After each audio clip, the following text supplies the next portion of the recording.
Yeah, uh, I hope I'm audible. So, in case I'm not, please just put it in the comments so I'll adjust accordingly. Hi, I am Sudipto Sircar. I'm an advocate in the Supreme Court of India, and today I'll be talking about electoral finance laws in India. Okay, so now Govind has given me very strict instructions that I have to finish within 45 minutes because I believe Instagram only allows for an hour, and after that the connection automatically gets disconnected. So I'm going to try and keep it as concise as possible and give more time for your questions or your comments as the case may be, right? So that we can have a more interactive session, and I believe Govind will also be joining us sometime in between to also interact. So let me just quickly come straight to the point here. Now, electoral finance offenses. Now I'll be dividing it primarily in two parts. One is of course the concept of an electoral offense and a corrupt practice within the present dispensation, which is the Representations of People's Act of 51 and 50 and the IPC as well. And I'll also be of course talking about electoral bonds, which is obviously the main highlight in recent years and in recent elections for us, right? Because from 2017 onwards, that has been the biggest so-called reform and the biggest change on how elections are being financed. So coming straight to the point, let me just quickly first give you a slight background on both corrupt practices and electoral offenses, in the sense what is the difference between the two. Now the most primary and the largest difference between the two is corrupt practice. Okay, if it is found to be true, if it is proved, then the entire election gets vitiated, right? Whereas in an electoral offense, it is only that particular individual who's accused of an electoral offense. If that person is found guilty, then that person will have to suffer the consequences, be it a fine or an imprisonment, etc., right? But as far as a corrupt practice is concerned, it is always only the entire election which gets vitiated altogether. So the entire election has to be held once again for that particular constituency. Secondly, in case you have to take action against a person or a candidate accused of a corrupt practice, then that has to be taken post the election itself. So once the election is over and the results are declared, after that only can somebody in fact take any action against that particular candidate for a corrupt practice. However, when it comes to an electoral offense, you can take an action at that very moment. The moment an offense gets committed, you are free to go lodge a police complaint, okay, and straight away get the process started. The third is when it comes to a corrupt practice, okay, it is more in the form of a civil remedy, because for any corrupt practice to be adjudicated upon, it is only by way of an election petition, right, before the respective high courts, and then thereafter an appeal to the Supreme Court, obviously. Whereas in the case of an electoral offense, you have to go through the regular criminal trial process. So you file a complaint, either before the Thana, which registers an FIR, or you go directly file a complaint before the magistrate. Charge sheet is filed, it goes into trial, so on and so forth. Right, which is why in fact you often find these days, because that trial can be a long process, you often find such complaints actually being filed under the election conduct rules, where the EC can directly take action. You don't really have a lot of electoral offenses actually being adjudicated upon in the criminal process because of this, because it takes too much time. But anyways, so now coming straight to finance, electoral finance laws and finance offenses, or corrupt practices. We are obviously now the primary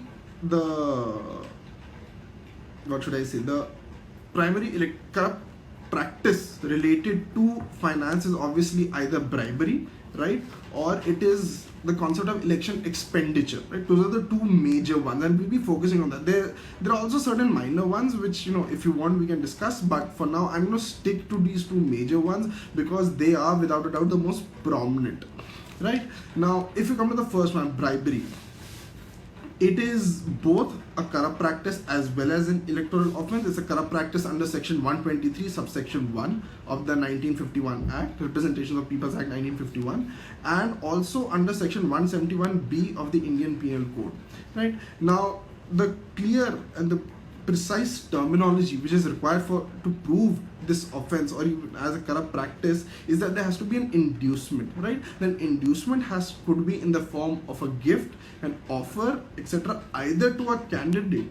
Okay, it can be to both. Please note this. It can either be to a candidate or to the elector or the voter himself or herself, right? So you have different sets of bribery offenses which are possible under these sections.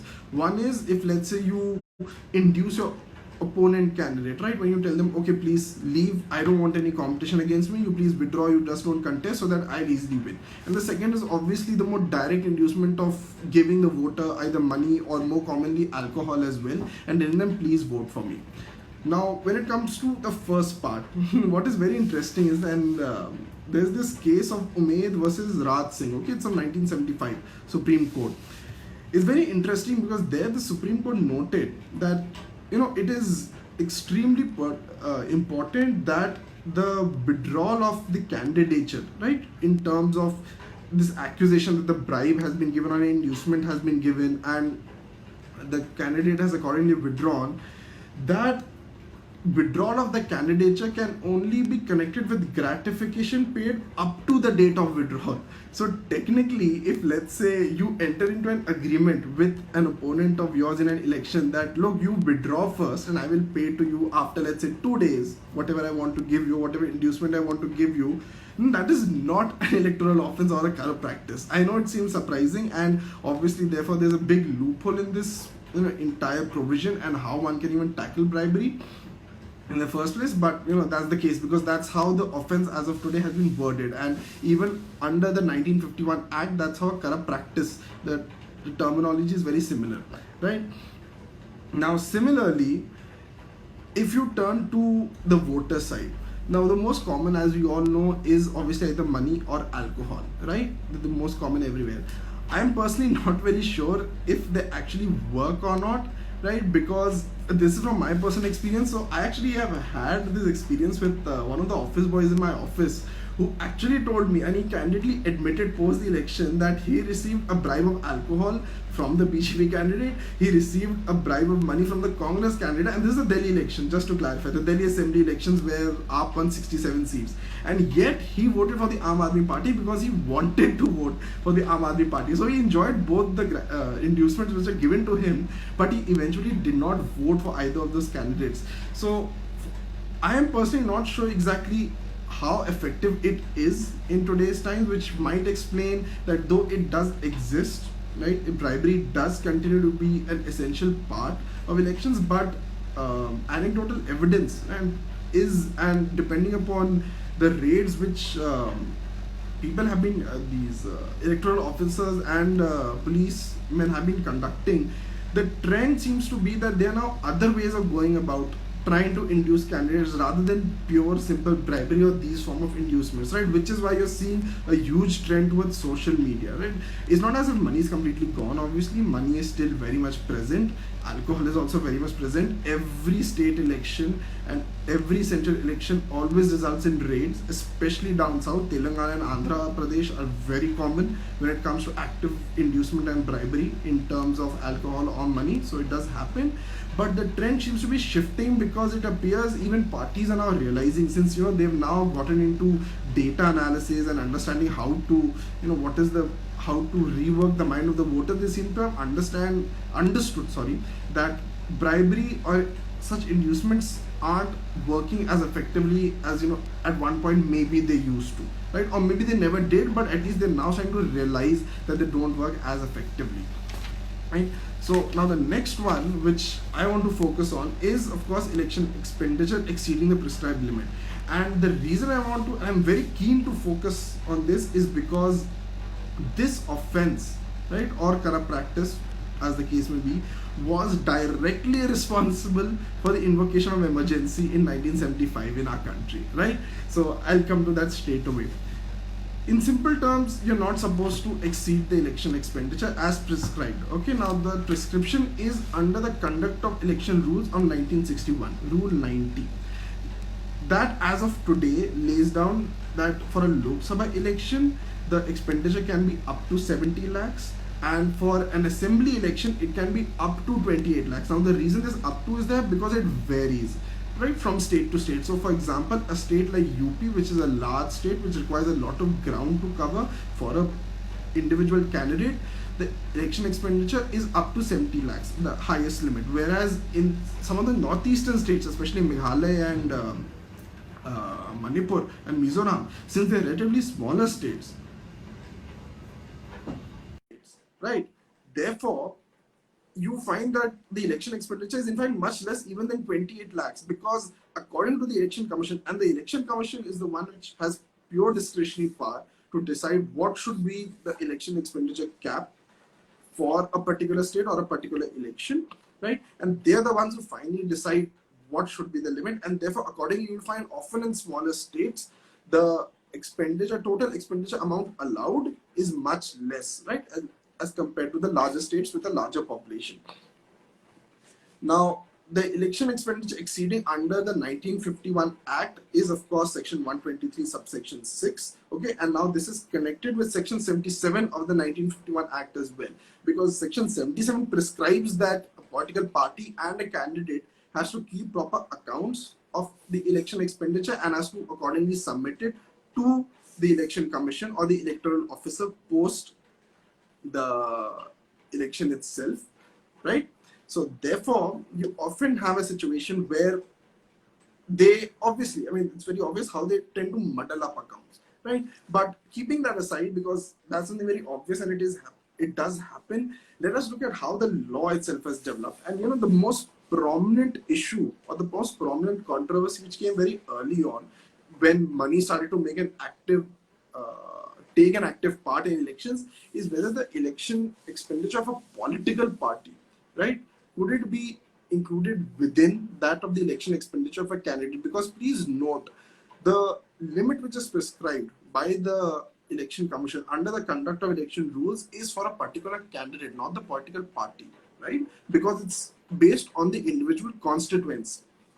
So this issue came up quite early on, right? So you have in 1971, okay, this is the case of Meghraj Patodia versus R.K. Pilla. Again, another Supreme Court judgment which expressly dealt with this issue as to whether political party expenditure would come within the ambit of the expenditure incurred by the candidate, and therefore whether it should also get capped. And there, initially, the Supreme Court held that the expenditure by a political party does not fall under this limit, right? Or, in fact, even expenditure by the enemies of a rival candidate. So that anecdote, the friend of a friend, the enemy of my enemy is my friend, rings very true here, at least used to ring at that very true at that point of time, because those expenditures by, let's say, another individual to try and trounce your candidate, or basically the practice of putting up dummy candidates in an election, right, and the money spent on them, that could never get counted within the election expenditure. At the same time, whatever the political party obviously itself was spending would never get counted. However, this was overturned by the Supreme Court only in 1974 in the landmark judgment of Kanwar Lal Gupta versus Amarnath Chawla, right, where they took a totally contradictory and opposite stand. They said, look, obviously, I mean, it's basic common sense. If you do not include the political party expenditure within the candidate limit, then the concept of those conduct of election rules and the limits set by the election commission completely go down the drain. They become useless, and therefore we must hold specifically that any expenditure done by a political party will also come within the limit of the candidate expenditure in that individual constituency.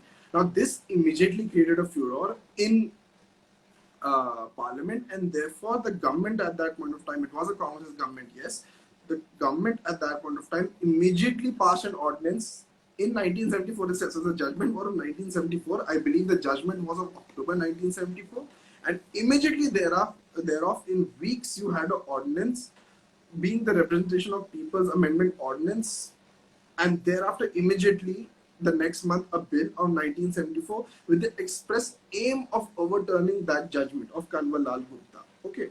And now what is also interesting to note, and where Raj Nayan versus Indira Nehru Gandhi comes into place, right, which was filed in the Allahabad High Court, was in 1975, along with this bill finally getting passed as an act the next year, there was also another explanation which got added, right? There was an explanation 3 which was added, which allowed, in fact, expenditure incurred for any candidate or any person in service of the government, right, to be excluded as election expenditure. Now, the reason this was specifically added is because of the case of Raj Nayan versus Indira Gandhi. What happened was there were primarily two uh, accusations in the election petition which was filed before the Allahabad High Court. One, of course, was the corrupt practice of bribery, and secondly, more important, which is of course for our present focus, was the fact that Raj Nayan directly accused her of using the government machinery because she was the prime minister at that point of time and she was seeking re-election on that pedestal. So therefore, Raj Nayan accused her directly of using the government machinery, right, to not only stall his candidature and his campaign, but also to indirectly circumvent the limit which was imposed by the election commission by asking the government, right, or the government exchequer to hold these rallies or to fund certain uh, expenditures of her election campaign. Right? And the moment, and of course, thereafter, we all know what happened. The moment that judgment went against her, the appeal was filed, the SL appeal was immediately filed in the Supreme Court. We have that interim order of Justice Krishna here, but whatever happened, there's a huge debate, and of course, on what exactly happened within those closed doors with Indira Gandhi finally took a decision. 2 days after that interim order, of course, you had emergency being declared. Right now, there's also another small offense of. Okay, I'm sorry. I really actually should go back and clarify what happened post that. Right. So after that, after you see all this happening, post emergency, etc., those provisions initially stayed on the books, right, which wasn't great at all. Unfortunately, nobody bothered with it until the year 2003, right? Because then you had a proper Election and Other Laws Amendment Act of 2003, which was enacted. And there, if you'll see, even if you right now turn to your Bare Act, you'll immediately find that now the language is not as if that explanation is still not there within the Act. So that explanation regarding government expenditure is there and how it gets excluded out of the expenditure of a candidate, but it has been worded properly in such a way that now only those expenditures incurred in carrying out daily administrative functions or to carry out their usual administrative functions will now be excluded from that cap, right? So therefore, basically now any other administrative official who is acting during the regular course of his duties only, and any expenditure incurred on that context only will get excluded now. And if you turn to that amendment which came in there 2003, it's now very much a part of our Bare Acts, and you easily find that in bracket that explanation, the wordings of that explanation were accordingly changed. Right, they were much more loose early on in 1975 when that explanation 3 was first brought into picture. And now what has happened is effectively, there's also one more point which I need to point out. Now it is expressly stated in that section 77 that all expenditure incurred either by political parties, friends of the candidate, or even supporters of the candidate will be included within the election expenditure, except, and this is very important, except the expenditure incurred by leaders on traveling, right, within their constituency. So the political party effectively ends up funding all the cars or the helicopters, all the private jets, which some of these candidates obviously keep taking from one state to another. You can always argue that obviously, a large chunk of the expenditure is generally travel expenditure. So therefore, effectively, you excluded a large chunk of this expenditure, and therefore you're somehow circumventing the cap. But then, that's a policy decision, and we can always keep having debates on that one way or the other. I am more interested about the fact that I've actually found a particular dichotomy between the Act, the section 77 as it stands today, and section 171H of the Indian Penal Code, which is an election offence. So now section 171 of the Indian Penal Code actually states that no election expenditure will be incurred by anybody without the express written authority of the candidate. Now, if the political party directly incurs that expenditure without taking permission or without at least taking written permission from the candidate, then there appears to be a slight contradiction between the electoral offence under the Indian Penal Code and this amendment in section 77 which has come into play, right? So hopefully they'll sort that out somewhere in the future. One small election offence before I move on to electoral bonds is the filing of a false affidavit. Now, the reason this is not considered, it is at least in courts in terms of a corrupt practice or an electoral offence, it is not considered a very big deal, is because it's very hard to actually prove this offence in the first place or to prove this corrupt practice in the first place, right? Because you can, I mean, all of them can have benami properties, right, in the name of their nephew or nieces or cousins, etc. Because in the affidavit itself, you're only supposed to put your own assets and assets in the name of your immediate family. So it would be your father, your wife, your mother, your brother and sister, but that's about it. So there are many ways to circumvent it, and unless you're actually able to carry out an in-depth investigation, it's very hard to prove it in the first place. Secondly, which is actually the more practical reason, is because almost everybody is doing it. So when everybody's in the same boat, nobody's going to try and rock the boat, right? So that's a very simple reason you generally don't see false affidavit cases concerning their assets. Right? My experience with dealing with election petitions has been generally on other aspects of falsehood in that affidavit, be it your age, which is of course a very important information which has to be given in that affidavit, your education qualifications, other criteria which need to be fulfilled. But assets are generally not targeted because obviously, like I said, they're very hard to prove. Now, coming to the big question mark, and I'm already seeing comments here, wow, on this topic, is of course electoral bonds. The electoral bonds have obviously come in through the Finance Act of 2017. The scheme is of 2017. Actually, the scheme is of 2018. Sorry, my bad. So it got implemented a year later, but it came in first by way of the Finance Act of 2017. Let me first tell you what exactly the electoral bond scheme of 2018 is. In simple terms, in the first week or the first 10 days of every quarter, every financial quarter, State Bank of India, SBI, the largest bank, will issue electoral bonds, which are effectively, these bonds are in the form of proximity notes, where an individual can be an individual or a corporate or any other entity with a legitimate KYC. So therefore, you have to be registered with KYC clearance with the bank, will be allowed to purchase these bonds, and thereafter they're allowed to give it to the particular political party or donate it to the particular political party which they want to donate it to, and that particular political party is allowed to encash those bonds within the next 45 days. Yeah, subject correction, I believe it's next 45 days of the period of the issue of electoral bonds. So therefore, after the first 10 days, another period of 45 days within which they can encash that particular bond which is donated to them. Now, there are two, obviously we have now a writ petition before the Supreme Court, so I am mindful of that, so I don't want to comment too much on the merits or demerits of that case because that's still pending, right? So that's Association of Democratic Reform versus the Union of India. But let us look at what all was changed to accommodate electoral bonds. The Finance Act of 2016 was changed. The Finance Act of 2017 was changed. The Representations of People's Act of 1951 was changed. The Companies Act 2013 was also amended, and most unfortunately, at least in my personal opinion, a bit unfortunately, the FCRA Act, that is the Foreign Contributions Regulation Act of 2010, was also amended.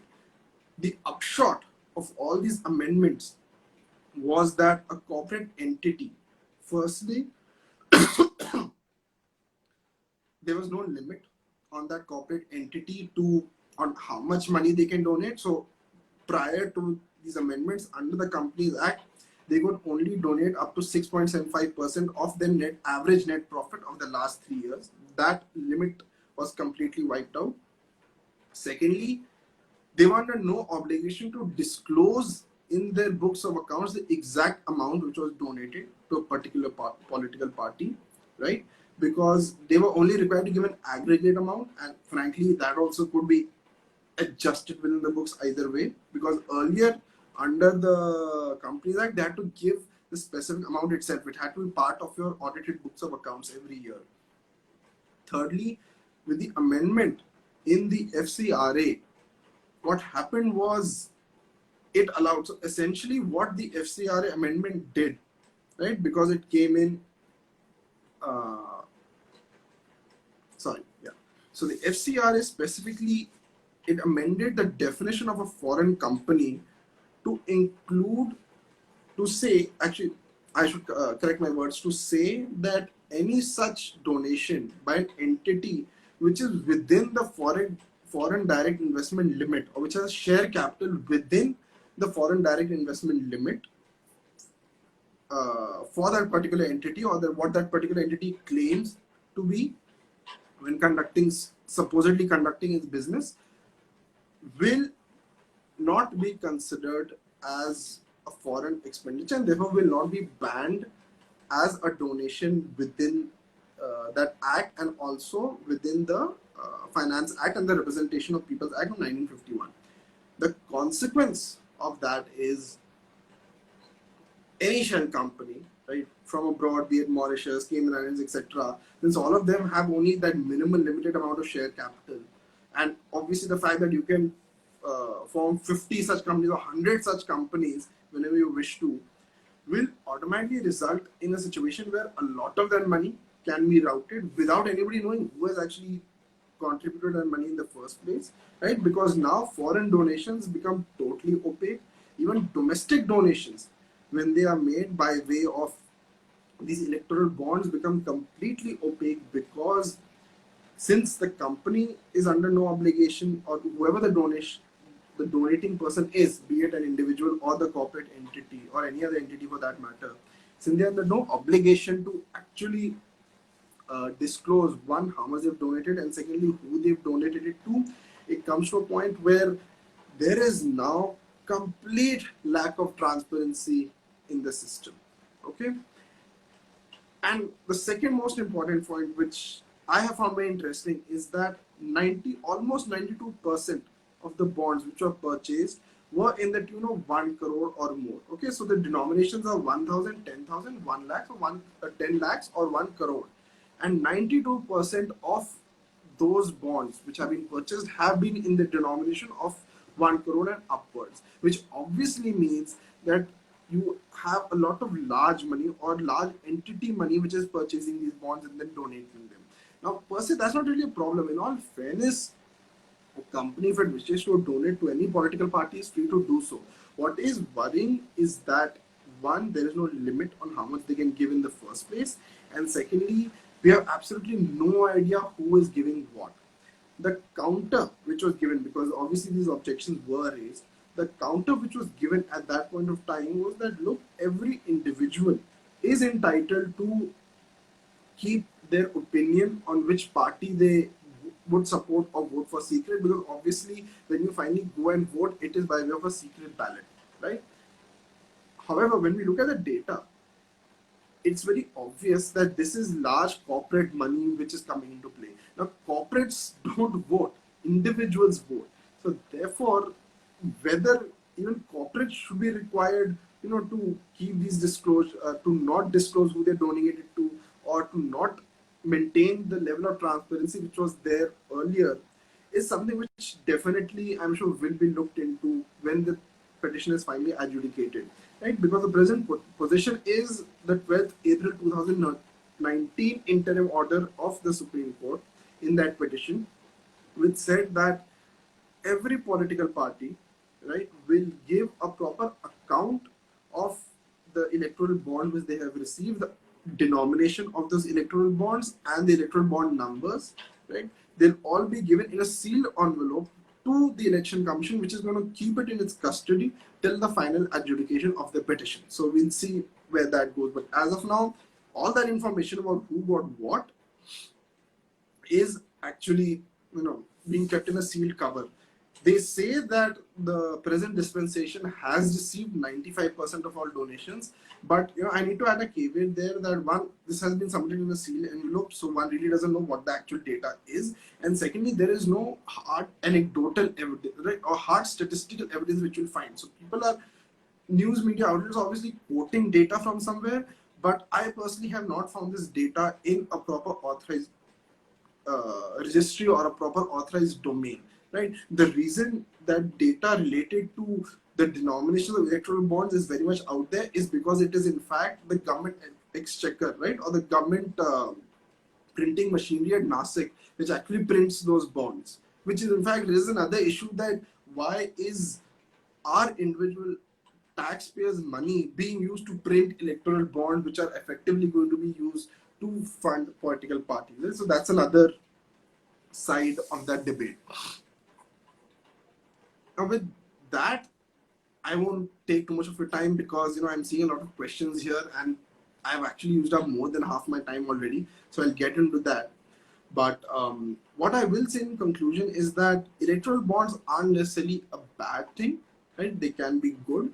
Unfortunately, as of right now, there appears to be a total lack of transparency as to who is giving the money and who is getting the money, right? And from where the money is coming in the first place. It's not just about who gives the money, but from where the money is being routed, right? Because tax implications and FCRA implications come into play. Secondly, there have been at least 3 instances. So I already told you what the scheme was, right? It was only supposed to be in the first week, first 10 days of every financial quarter, and an additional 30 days in an election year, right? Which is at the discretion of the election commission. Now, there are at least 3 instances where the present dispensation has in fact pressured the election commission and maybe not the election commission, but at least SBI, because SBI is the one which issues the bonds, to actually increase the window, right, of the time limit of when these electoral bonds could be purchased. And those three, right, this was in April, I believe it was in March, April, May, somewhere around that time, is what I am aware of, and there might be more also which I might have missed. Feel free to comment. But at least these three were right before the state elections, where there was a big issue of who, because there was a strong chance of a hung assembly in that particular state, and eventually there was a hung assembly in that particular state and that election, which later led to a lot of political tussling. So it really raises the question of if the dispensation, any dispensation, not to point fingers at any political party, but if any particular dispensation is allowed to just bend the system at its own will, right, and bend the norms as to when electoral bonds should be allowed to be bought, to be encashed, or should not be allowed to be bought or encashed, then it leads to questioning the system itself, because obviously, therefore, the system is not solid, right? So perhaps one way would be to give more powers to the election commission to actually, add, you know, contribute on how to regulate these bonds in the first place, because both the election commission and the RBI, not only to the government but even before the Supreme Court, because they did file affidavits, both of them have questioned electoral bonds in terms of the lack of transparency and the opaqueness in where the money is coming from and where the money is going. So with that, I'll hand it over to you, Govind. I believe you are here, right, in part of the live, and I'm open to any and all questions. Over to you, Govind.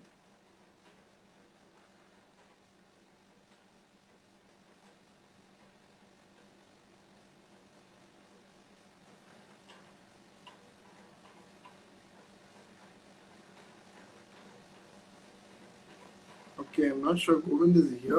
I'm wondering if he actually is here or not.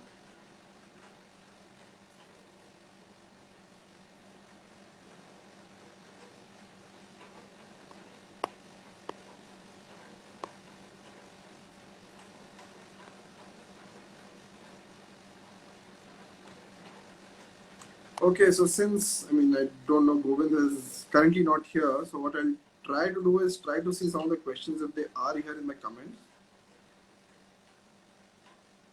and see if we can start some sort of interaction. Oh, there's actually quite a lot. So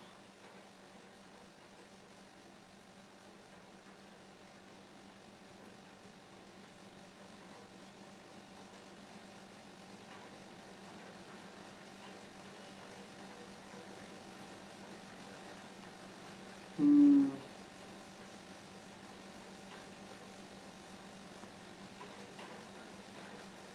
Oh, request I believe of. Okay, let me just look at this.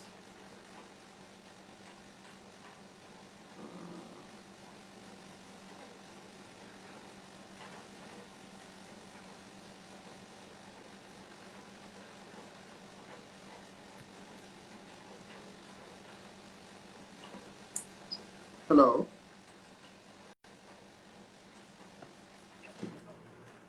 Yeah, just send another request. I'm so sorry, but I believe I accepted it. But just send it again, please.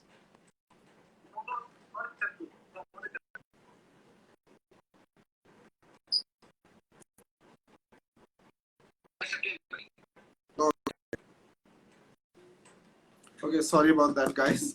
I'm clearly not very good with social media, as is now become quite obvious. But let me see what I can do.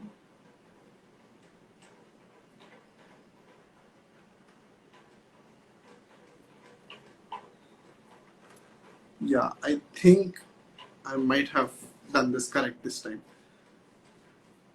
Hey, Oh yeah, I have. So sorry, I'm really not good with this. it's completely all right. It's completely all right. How are you? I'm good. How are you? How's It's Korea? an amazing, it's really amazing, really great session. I loved your analysis of section 77, 171H. That's a very interesting fact about affidavits on only immediate family members being looked into. Yeah. You know, it's interesting. Mhm. Sorry, can you hear me? One sec.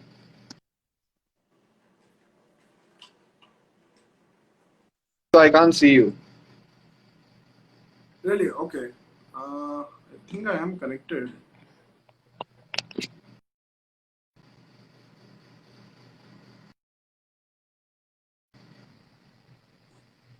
Yeah, a little better, a little better. We'll work with that. But yeah, really, really interesting analysis on section 77 and 171H. I really like the analysis on FPRA and everything, man. It's very informative. Yeah. It's really interesting to see that all of these things, whereas it's election law is actually a very interesting subject. Like anyone who knows this or follows this would be like, wow.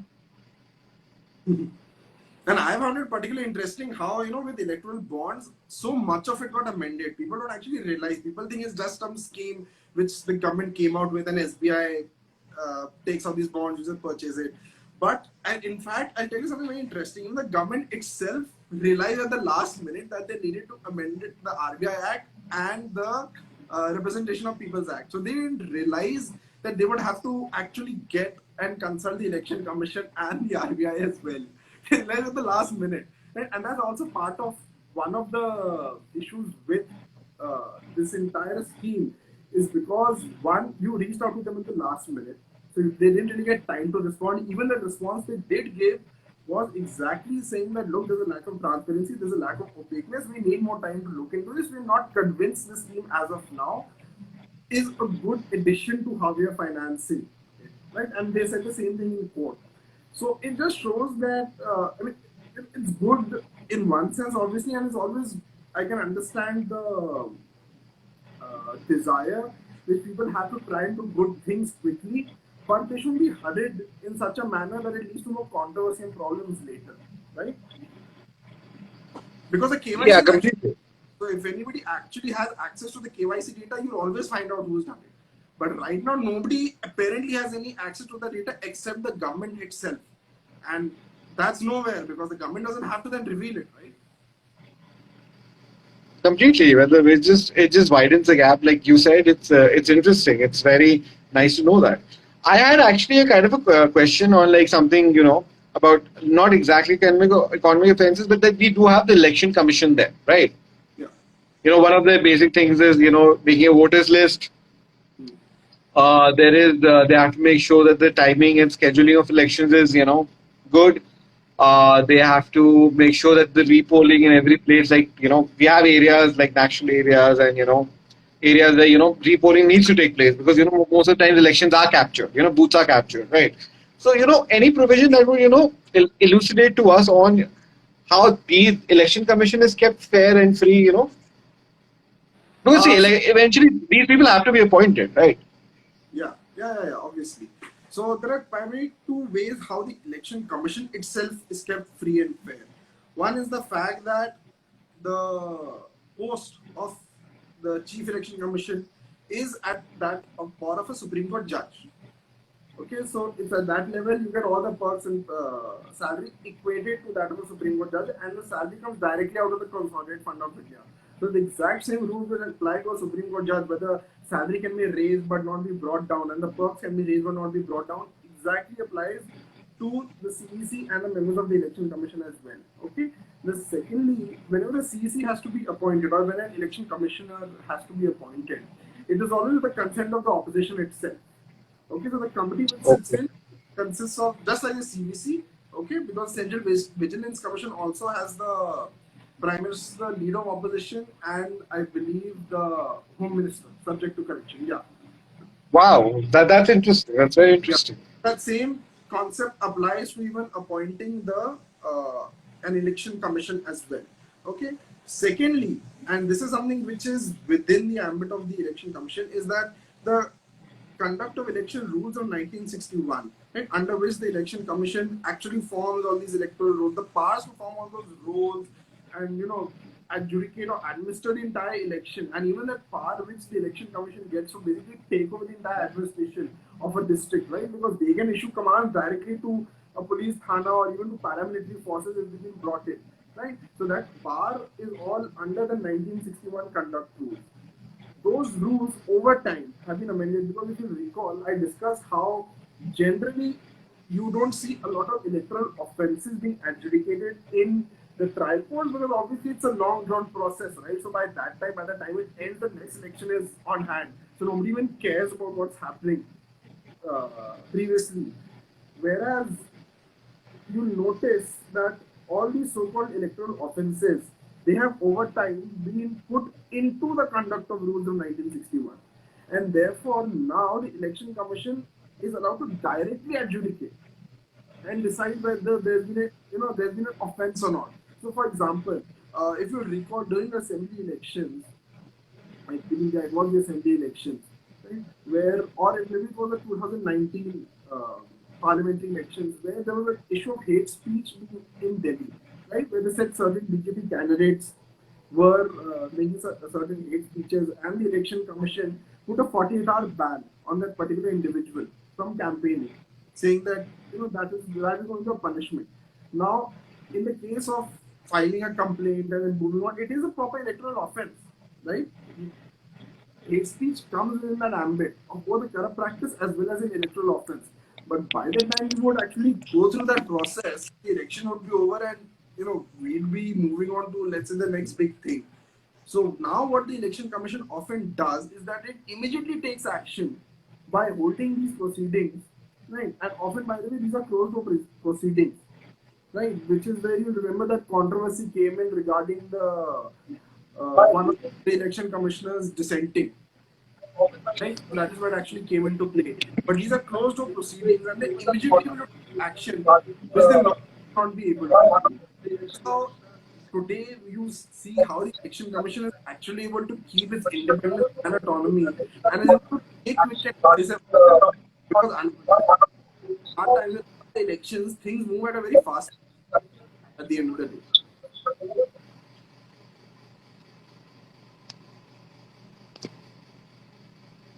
That's interesting. That's so yeah. So there is a process there definitely somewhere that ensures the free and fair elections take place. Yeah, look, I will always say that by and large, considering the size of our democracy, considering the population, elections are by and large mostly free and fair in our country.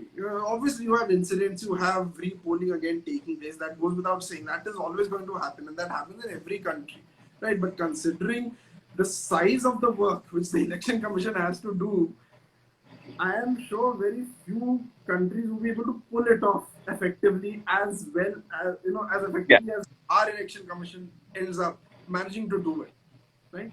As we saw in the movie Newton, right? Like, that really talks well about it, right? Yeah. It does because it really gives you a perspective about areas that even officers don't want to go to, right? Yeah, yeah, of course. And we are, of course, have the good benefit of, our armed forces always keeping a very neutral stance. Unlike a neighbor of ours, neighboring state of ours, where you have the armed forces constantly interfering in the electoral process, we are very fortunate to have an armed forces where officers themselves stay away. Right? They may have their voting preferences as individuals, but they don't interfere in the system, and that's a very big thing because we have the fourth largest army in the world. So if they wanted to, they could have done something, but they haven't. So testament to that higher thought process. Definitely, definitely. Ajay, okay, my question about what you spoke about affidavits, right? You Yeah. said that you can get your age wrong, you can get your education qualification wrong, but financial assets is not a problem. Like this is confusing, right? Shouldn't the age and the education not matter that much, and the financial assets should, right? Because we should be able to know, the if this person when he fought the first election versus when he fought the second election, did he make any money? Any substantial gain, right? Isn't that of more consequence? So there are two ways to look at this. Now you have to understand how corrupt, how election petitions are filed or how corrupt practices are fought at the candidate level. Obviously, you're doing it to try and bring down your opponent. You're not doing it out of some benevolence, right? Because you thought you would win the election, and if you can bring that person down, you directly come into play, right? You get a second shot if, let's say, that corrupt practice is proved. So that is obviously the mindset of an individual who files the election petition. For example, Raj Narayan wasn't filing a PIL. Let's be clear. Raj Narayan had his own self-interest in mind when Indira Gandhi defeated him. Right, and he thought that I would have definitely won had Indira Gandhi not had all these so-called corrupt advantages which she did at that point of time. So since that is the mindset of an individual, it's always about what is the best tactic to go about proving it, right? So if you let's say look at educational qualifications or you look at your age, because there is that minimum age limit, right, for candidacy. If you can prove that to be wrong, and it's easier to prove that wrong because when it comes to let's say age, school information, right? College certificates, school certificates, your CBSE, ICSE certificates, they have to mention your age, right? And then, of course, worst case scenario, even a medical test where they are able to give a very close approximation today with new technologies. That is faster to prove, right? So anything which goes, because you have to understand, let's say there's a 2014, one Lok Sabha election held, 2019, the next Lok Sabha election held. For you to derive any advantage, you need to finish off that matter before the next election comes up, between 2014 and 2019. So that's actually happened in one of my batters, and unfortunately, that poor fellow kept fighting and he won in the High Court, but he came to Supreme Court and his opponent got a stay, and by that time the 2019 election had come into play. Right. So unfortunately, no matter how hard we tried, it just didn't work out for that person. Right. Which is where it becomes very important to get a quick relief. Which is of course where even courts are able to dispose of such matters expeditiously as soon as possible. I believe there are multiple court orders which are said preferably do it within a year. So sometimes it works, it doesn't work. Secondly, as I pointed out, unfortunately, everybody's in the same boat here. Right, so if you're both in the same boat in terms of you're amassing illegal assets and you're making Benami or in your other relative's name, you don't want to Correct. rock that boat, right? And at the end of the day, Lots of ways to irrespective, get, yeah, I completely. yeah, yeah. And if you notice, and you always see this most particularly when it comes to weddings of the children of all these candidates. No matter what they say against each other in an election or in the media, they're all hugging each other at marriage. right? They're always there interacting in a friendly manner at marriage because Yeah, there's that's completely. a certain amount of camaraderie, right? It's, for example, even the kind of camaraderie which we have as lawyers in our profession. So we may be fighting in court, but outside court, we don't necessarily want to start some sort of fist fight or something or abusive fight with anybody, right? We're always good with Yeah. all our peers, or we try to be. That same logic applies when it comes to political candidates as well. So unless you have some personal enmity with that individual, there'll always be this bonhomie and camaraderie where they won't touch because they know they also get hit back in return. Right. So you don't touch something where, in simple terms, you don't rock the boat when you're also in it.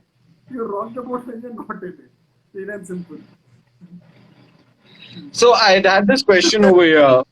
But this is where actually electoral bonds are a big advantage because when it comes to electoral bonds, it is white money, right? Or money which has come in through a KYC system, so it's accounted for somewhere. Even if it is black, which is converted into white, it's money which is accounted for, right? So when money gets accounted for, it's hard for candidates at that individual level to do these kind of offenses.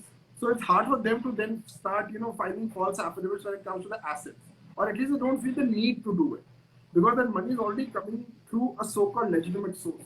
The only problem with our scheme is that source lacks transparency. I completely get it. So these actually I forgot to mention that these are the questions we got in the inbox. Were actually one was by Samik Shah, one was by Prik Shah. Now I'm moving on to Abhinav's question over here. What Abhinav wanted to know was that you stated the electoral bonds can be good. Like, are you talking looking at it from a reform point of view, or are you looking at it from the point of view the way they exist now?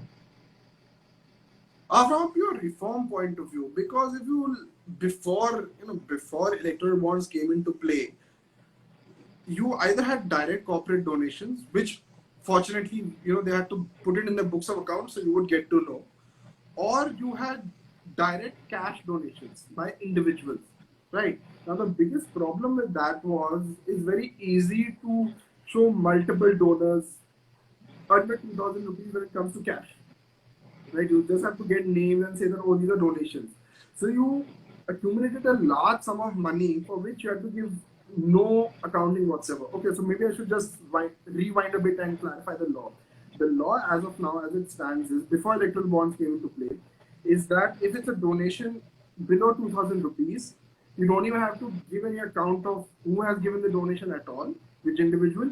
If it is more than 2,000, then you need to have a proper registration data of that individual, right? It should be there in the books, your books, which you have to hand over to the electoral officer as to this is the individual who has given me this much money. Okay? So what was happening was that since there was so much cash which was being used, right, to try and fund elections, unfortunately, you had a situation where before every state legislative election or every parliamentary election, a lot of this cash was suddenly uh, flowing towards political parties directly or indirectly. Right? It was all black money, obviously, because it's all cash. So how do you account for it in the first place? So from that perspective, electoral bonds are something very good because they require you to only fund through this manner, right? And to only fund through a legitimate KYC process. A KYC means so anybody who's in fact got a demat account, so people who invest in mutual funds or maybe shares would understand, just how comprehensive KYC is. It has all your details, including Aadhaar now, including PAN, including your nominee, your address, official, everything. Okay, so from that perspective, KYC is actually something good. There's no doubt about it. The only problem right now is, you to try and solve one problem or what is perceived to be a problem, you have created another uh, problem. So essentially, to try and bring down one opaque system, you have created another opaque system. Right. So then the advantage gets negated. Because at the end of the day, maybe in that sense, maybe the cash was better because then at least the cash was getting dispersed more widely. Right. Here, the primary accusation is that look, only one major political party is getting 90% of the donations, which is tilting the balance clearly in their favor when it comes to fighting the election itself. Obviously, because they have larger resources, right? Interesting, So, interesting. so from a reform I hope perspective, it I wasn't think bad. Samik Okay, no, that's completely. I completely understand. I go with it. So, going beyond that, there's another question by Farah. Let me just look at the question here.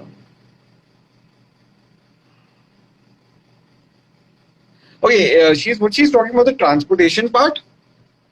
The transportation question that she had is saying that you said that a lot of this can be chartered to transportation nowadays, right? Like between. So, but what if they say I took a helicopter, right, and then they just go by car, Yeah, so it like does. all of this. Yeah, so let's be Yeah, straight here. It is happening. The moment you put that exception into what is to be accounted as expenditure by a candidate, right, or whether it is to be within the limit or not, it's all being brought into travel. And travel is the most major expenditure, legitimate expenditure. Look, if you're going to count bribery or active inducement, like I talked about earlier, as expenditure, as you know, accountable expenditure, then obviously that's a second major head. But if you exclude the illegal side of it, the largest legitimate expenditure always is travel, right? Be it your convoy, be it the buses, be it the cars, be it the planes, be it the helicopters, it's always the largest uh, sum of expenditure. So there's no doubt that yes, it is openly, when I don't know whether you can necessarily call it misuse, but it is definitely used, right? Because the other side of it, so we need to look at the other side of it as well. Let's say a state like UP, which is a humongous state for anybody, right, in any form of campaign. If you're going to travel by, let's say, car or train, you're never going to reach in time to cover the entire state, right, during the entire campaign period. So obviously, if you are a serious contender and a campaigner, right, in the state, and not just, of course, for that particular candidate in the district, though, by the way, even an individual district in UP is extremely large. So there also you definitely need to travel by car, right? There is no way you can get by simply by, let's say, a bicycle or even take the train on, even if it's on time. Like, you definitely need to be traveling overnight by car to be able to cover that entire district. So now imagine, let's say, you're a prime ministerial candidate or a chief ministerial candidate who has to travel through the entire state to be part of this campaign. They have to go by air. There's not a way you can cover a state. So similarly, you have the case of Karnataka, an extremely large state, right? Then let's say if you look at the Northeast, where helicopter flight is the norm. You don't, in fact, people generally do prefer, those who can afford it, prefer to take a helicopter rather than the car. Because my own experience is when I used to go to Sikkim to meet my relatives there who stay in Gangtok, it used to be a 10-hour journey by car, and it would be only less than an hour's journey by helicopter. Right. So the time advantage is significant, which is why obviously people do, spend on it. But I have to admit, there's no doubt about that. There is a certain amount of, like I said, there's a bonhomie between at least certain political parties to allow this, right? Because both parties, or at least every major party, is using a helicopter or a plane or a convoy. well, that's interesting. Sudipto, we are running out of time. We have a lot more questions, but unfortunately, we can't take them. But yeah, it was great. Thank you. This is a very insightful and informative session. Your knowledge was very good, like really well the research, a lot of great case laws, a lot of insightful things. Amazing. Thank you. Thank you for having me. Yeah, Thank you for taking out the time to do this and really appreciate it. And yeah, thanks a lot. I'm sure there were a lot more questions, but and then there's one by the page, but we can't take this right now because we're nearing the 1 hour. Thank you. Thank you for coming. Great session. Thanks. Thanks a lot, Sudipto. thank you for having me. Thanks so much, Govind. This was a pleasure. Bye.